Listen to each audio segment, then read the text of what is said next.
आज हम लोग सीखेंगे भिन्नों की तुलना करना।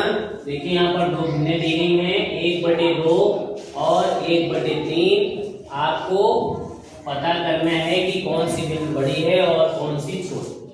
तो इसके लिए क्या करते हैं, पहले हम देखेंगे कि ये भिन्न कितनी है और ये कितनी है चित्र के रूप में, फिर तुलना करके देखेंगे और उसके बाद हम हल करते समय कैसे तुलना करेंगे ये बताएंगे। तो सबसे पहले देखिए यहाँ पर एक चित्र बना लेता हूं मैं, ये ठीक है। क्या है ये चित्र, किसका है? एक आयत का है ना, आयत होता है ना इस तरीके का। अब अगर इसके दो भाग कर दिए जाए बराबर बराबर इससे, ठीक है, तो क्या हुआ, ये भिन्न कितनी हो गई? 1/2 हो गई। इसको सेट कर दीजिए, ठीक है। अब इसी के बराबर हम एक दूसरा चित्र बना लेते हैं।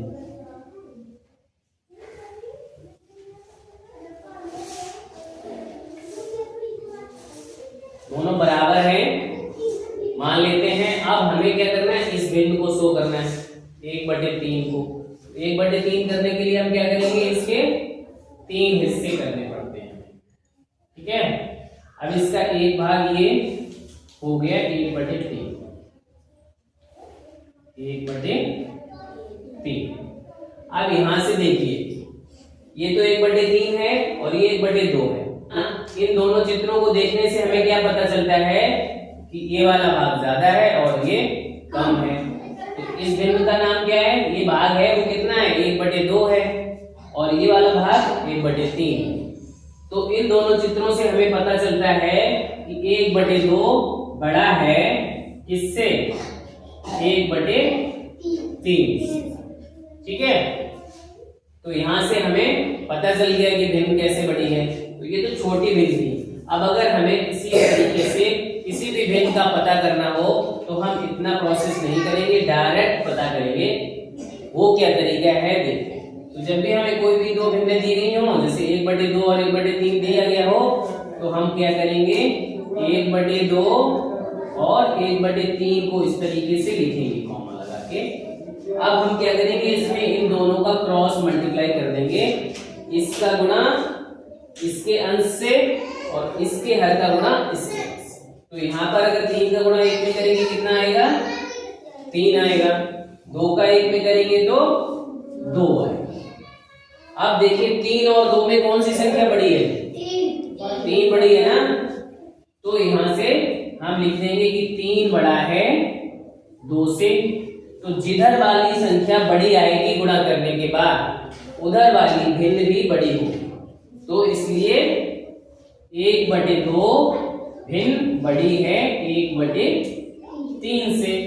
इस तरीके से हम कोई भी दो भिन्नें दी गई हो, उनकी तुलना बड़ी ही आसानी से कर पाएंगे और जान पाएंगे कौन सी भिन्न बड़ी है और कौन सी छोटी है। अब देखिए ये सवाल है 2/3 और 3/5। दो भिन्नें दी गई हैं, हमें इनकी तुलना करके पता करना है कौन सी भिन्न बड़ी है और कौन सी छोटी है।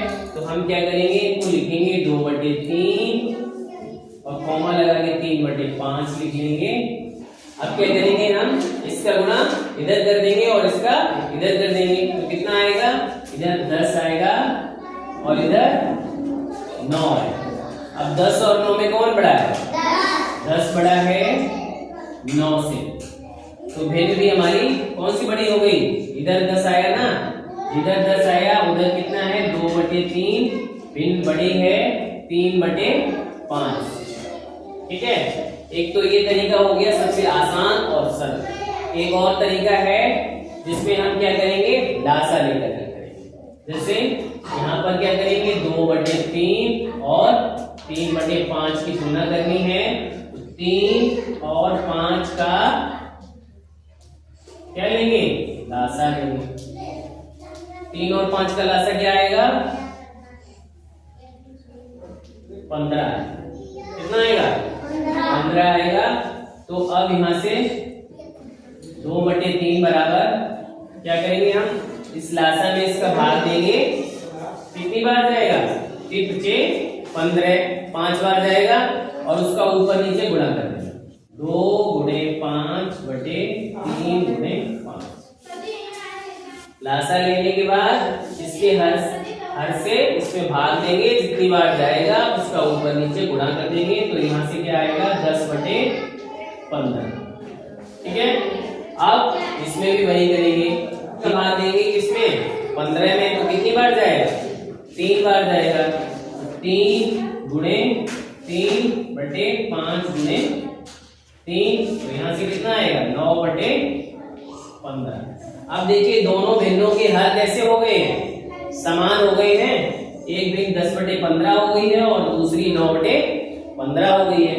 जब हर समान हो तो जिस भी भिन्न का अंश बड़ा होता है वही भिन्न बड़ी होती है। तो यहाँ से भी क्या हो गया 10 बटे 15 बड़ा है 9 बटे 15 से। तो हमारे पास भिन्नें कितनी थी, तो यहाँ से लिख दीजिए 2 बटे 3 बड़ा है 3 बटे 5 से। क्लियर? इस तरीके से हम जो भी आपको तरीका सरल लगे कर सकते हैं, लेकिन सबसे आसान तरीका कौन सा है, ये गुणा करके देखिए, जिधर का अंश बड़ा आएगा वही भिन्न बड़ी है और जिधर का अंश छोटा आएगा वो छोटी है। क्लियर?